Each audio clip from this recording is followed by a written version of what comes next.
Hello and welcome to the first episode of She Makes Voices. Today I'm really excited to be here with Becky Earley, who's joining us from London. She's a design researcher and co-director of the Center for Circular Design. Hi, Becky. Hello everyone. Thanks for joining us. So in your bio, Becky writes that she particularly enjoys the challenge of educating and inspiring all kinds of audiences towards more sustainable choices and actions. And so that's exactly what we're hoping to do with She Makes Voices. Now, I'm Alexandra Korey, and I'm the communications partner at Shemakes, which is a EU-funded project. And our goal is to empower and inspire women to be the next innovators in sustainable fashion. So this is the first episode of a series called She Makes Voices. It's a monthly appointment with our project advisors in conversation with us, partners.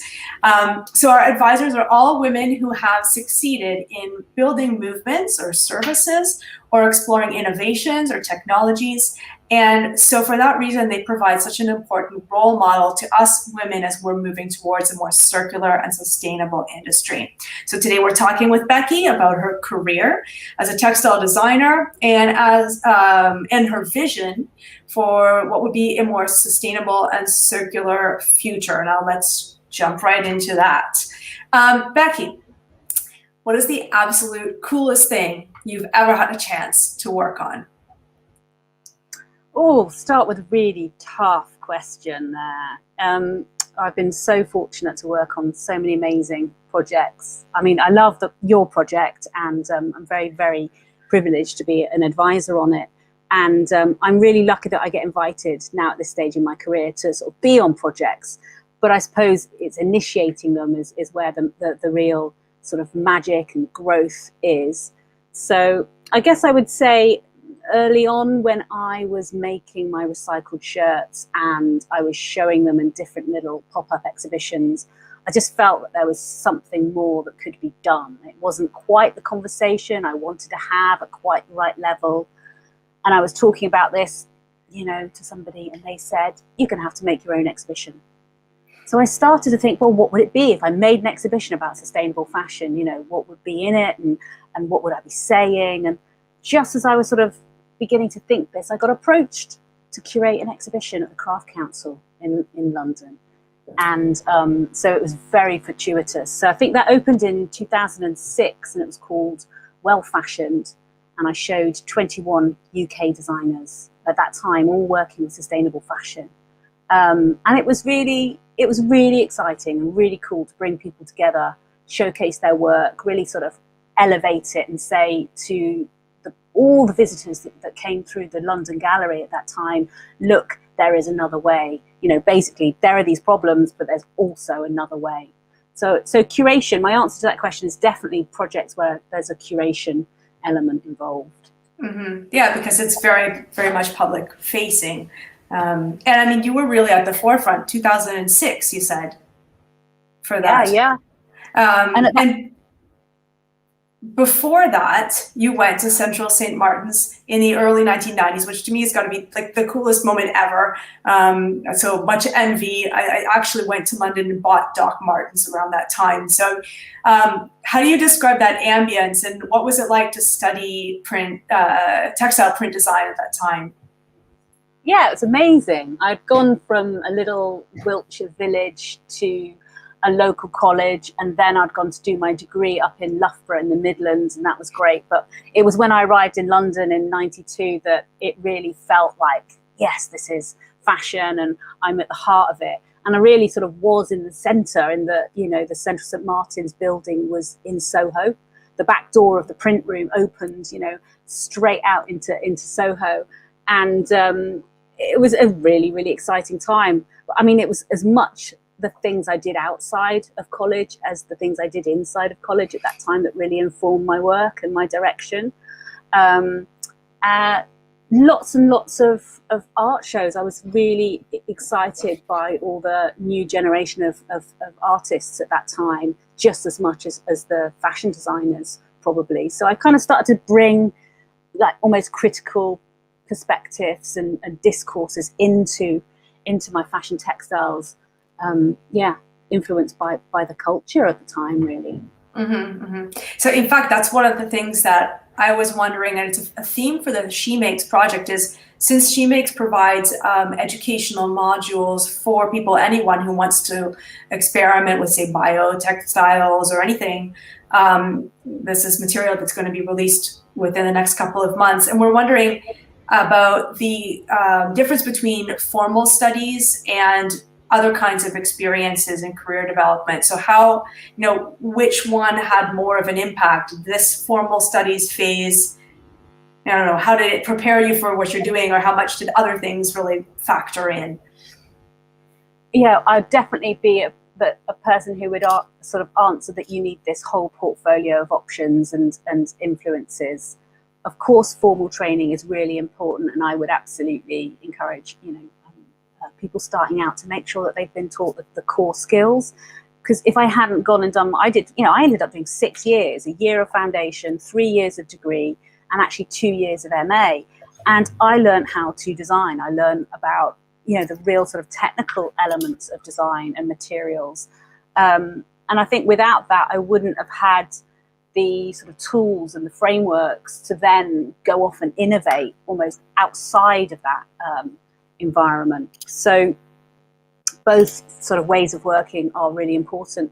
I think if you're starting out now, there are other ways to get some skills.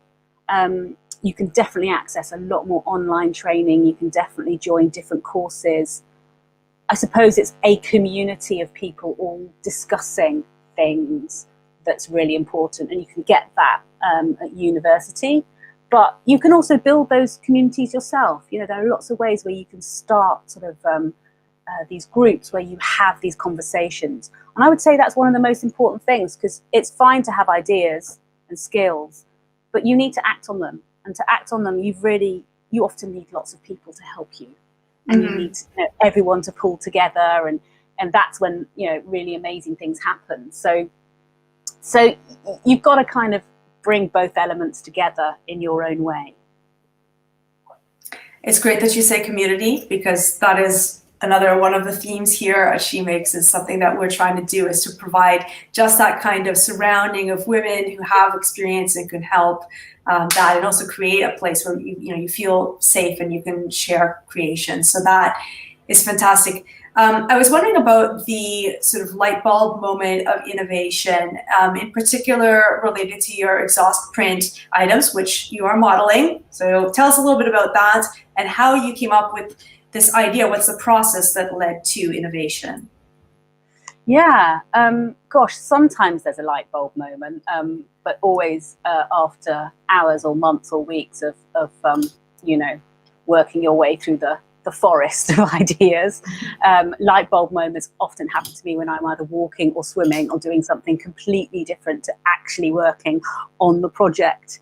But I suppose it started out with the idea of being sort of economic with my time and money. I was making textiles by hand painting papers and then sort of printing onto found recycled sort of polyester objects and garments. And because I put so much time and effort into this sort of hand painting of these papers, you could buy commercial papers, literally off the roll, by the meter, but you get a flat finish on your print. So I was doing lots of mark making and making those effects more special. Because I put the effort in there, once I'd done one print, you put it in a heat press for like 20 seconds. Then I had the paper and I wanted to use it again. So I used it again on a different object and I got a really cool effect. And then I did it again. And I kind of kept going until that paper was exhausted. And I created a series of things that faded and changed over the sequence. So my collections, it was accidental really, but then I started, and this is where the community is important, I started showing my peers, my colleagues, my friends, what I was doing, and they were sort of saying, that's really cool. And, you're not using any more ink, which means it's better for the planet. And so it kind of came about serendipitously, as lots of things do. And then I took hold of it and thought, I can make this, I can go with it, I can explore it more deeply now. So it became a core part of the work I was making at the time, and I began to write about it a little bit and talk about it. But I had to do a lot of work selling it in to stores because it was different. When you buy, you have all the same things. You see the buyers and they say, I'll have one of those, but in brown, and one of, 50 of those. But this time I had to go, no, you can have the set.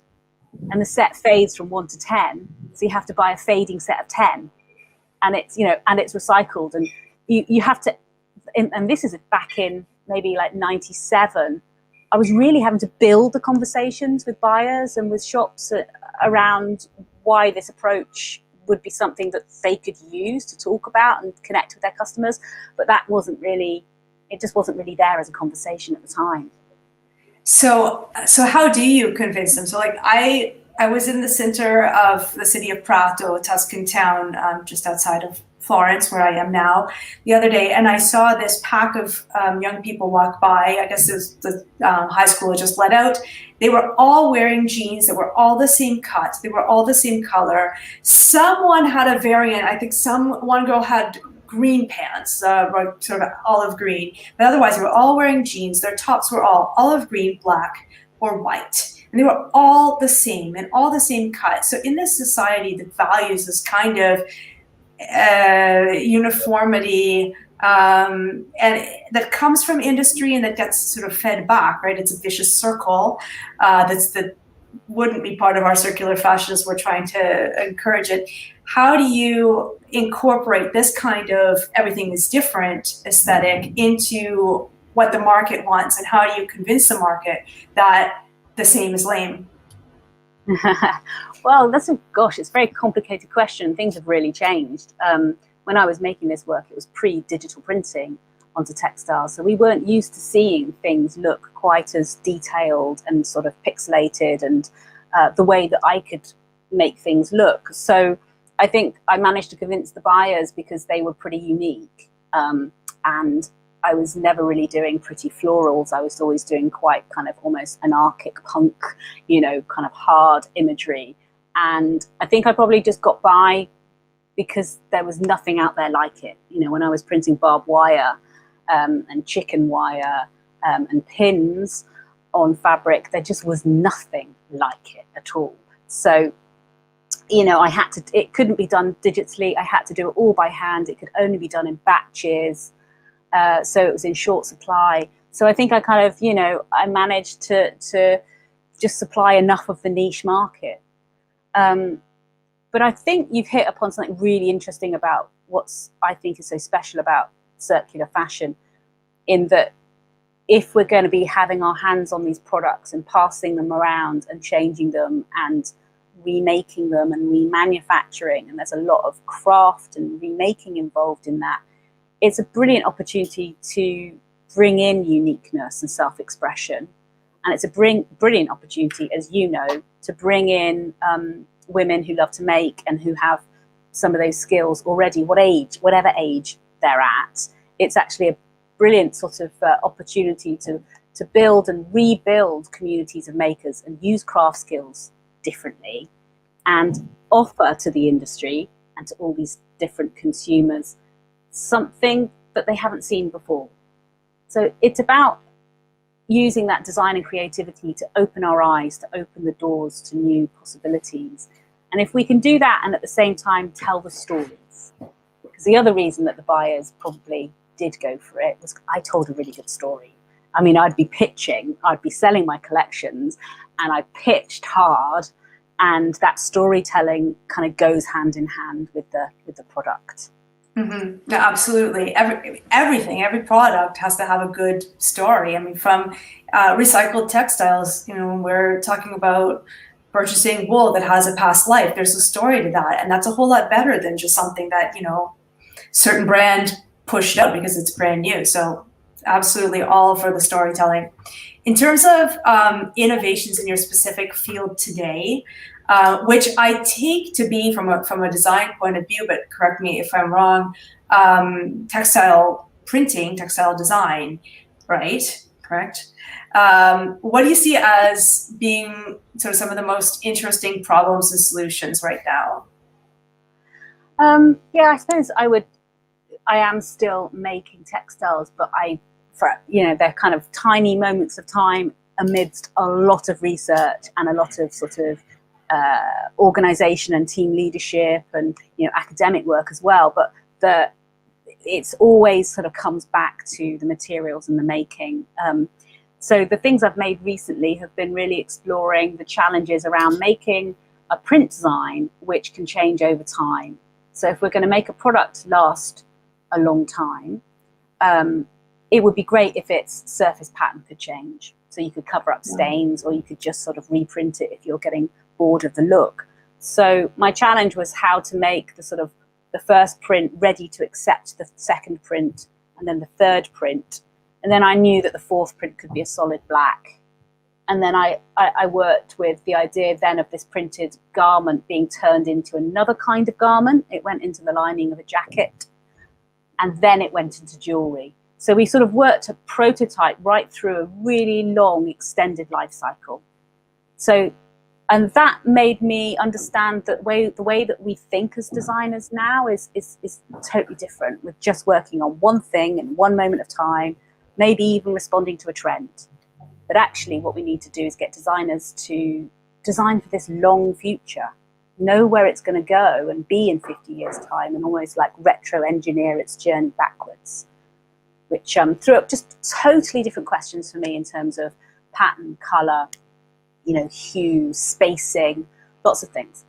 And then I suppose the second sort of bit of the textile work that I've done recently, and both of these projects were sort of European projects, was taking materials from scientists in its sort of very raw state and just really trying to do things that they wouldn't necessarily do with it. So accessing finishes and kind of concepts that weren't in their world. So you bridge over from the art and creative and design world into the sort of science lab, maybe new applications or consumer behaviors or mindsets that they haven't come across. So we took old polyester dressing gowns, they were made into pellets, they got melted down, they got a polymer chain extender added to them to make this sort of mixture a bit stronger. And then we injection molded this liquid into molds that became sort of pieces in cars. So we were taking old clothes, but through this sort of technical process. And then when they went in the cars, they had different patterns and surfaces on them. And the way that we did that cannot be done with virgin materials. You can only do it because you're making a regenerated material. So that's really exciting, because it means that if we can do more of that as designers, we can really unlock why the circular economy, why circular materials, why recycling materials gives us new opportunities. So yeah, my making, is still there, but only just. I'm very, very busy. But it's great when I do get to make. Yeah, which actually totally leads me into the other thing I wanted to ask you was how you balance the making and the teaching, or the making and leading a working group, and how you especially keep creative and keep things fresh. Oh. Yeah, God, I don't know. It's an endless battle. Look at all these notebooks everywhere, and it's chaos. It's really hard, the balancing act, especially since COVID's happened, and kids and the world's crazy, and you just have to be really aware that you have to design your working life. You have to use your design ability to actually design organizational approaches. And then you've actually got to use your design ability to design how you communicate to other people so that they're working alongside you and you're working all pushing in the right direction and not pulling in opposite directions. So it's almost like I just try to approach everything as an innovative thinker.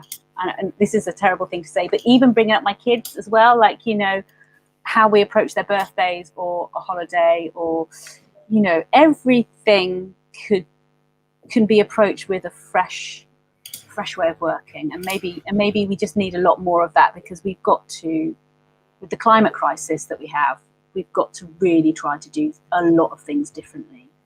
So I found the fact that I'm a designer and I have a sort of designerly way of working and thinking to be really useful across all of my life. I don't think I necessarily am very successful at balancing. I don't know that I know anybody who really is, because we're all, if you're involved in sustainability, you just really want things to change and you work really hard. You know, I'm surrounded by so many passionate people who just work really hard to see change. That is wonderful and really, really inspiring. And I love that you are thinking about, you know, your kids and how you can, you know, give them maybe a less consumeristic point of view when it comes to birthdays and stuff, which must be difficult because they're, you know, they go to school and their birthday gifts are like, oh, what did you get for your birthday? Oh, I got 10 million things. And you're like, yeah, no, I got a wooden toy that transforms.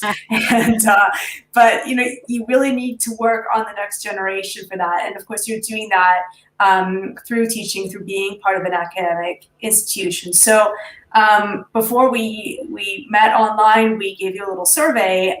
And one of the things that you said, I wanted to bring up here, you said that you're starting to see the impact of your work and that your colleagues at the Center for Circular Design, you're starting to see the impact of your work and that of your colleagues together, because of course it's not just you, through your graduates, and that when they enter the industry, they have a load of new questions and demands. So what kind of questions and demands are they making? And by extension, here's like the big conclusion, what kind of questions should all of we ask right now? What kind of demands do we need to be making to lead towards a more sustainable and circular textile industry? Nothing, eh? Yeah. Oh, okay. So, yeah, I remember writing that, and really I was thinking about what happens with our graduates is while they're working with us, they're doing projects and learning about sustainability, and they're sort of following their own creativity. And then they want to work and they want to get a job and go into, you know, small companies, big companies, they want to work.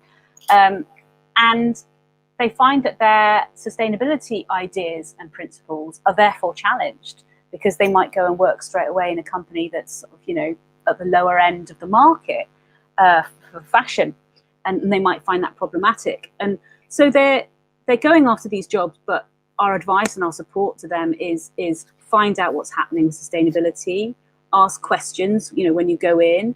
If there isn't a group, if there isn't a department, if there aren't sustainability leaders, start having those conversations about where is this within the policy, set up reading groups, set up, you know, begin to source and collect materials and fibers that have a lower footprint that you find when you're visiting the trade fairs, and actually be the one to gently lead on the change.